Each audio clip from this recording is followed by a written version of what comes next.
እግዚአብሔርን ከማይፈራ አስመሳይ ጻድቅ እግዚአብሔርን የሚፈራ ኃጢአተኛ ይሻላል። እርግጠኛ ሆኜ ነው የምነግራችሁ።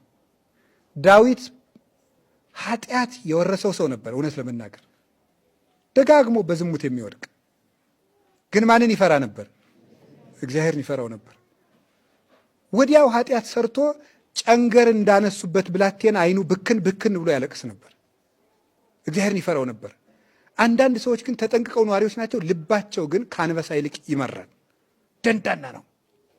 ከአንደበታቸው የሚወጣው ቃል ድንግጥ ያደርገኛል። እኔ እገሌ ሞተ ሲባል አሽሮታል እንኳን ደፋው ሲል ልቤ ስንጥቅ ይላል። እውነቴን የምነግራቸው አይባልም እንደዚህ።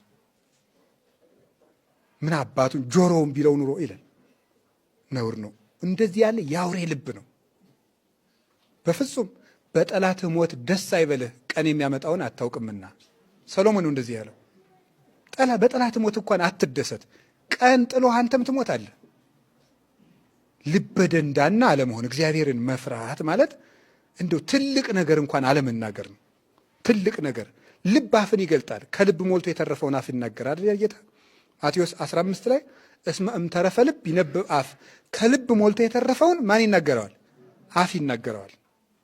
አፋችን የልባችን ማሳያ ነው እና ጨካኝ ልብ አይኖራችሁ። እውነቴን ነው። ከቃሉ ጋር ናችሁ።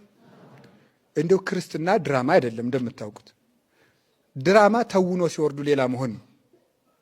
እንደዚህ አይደለም።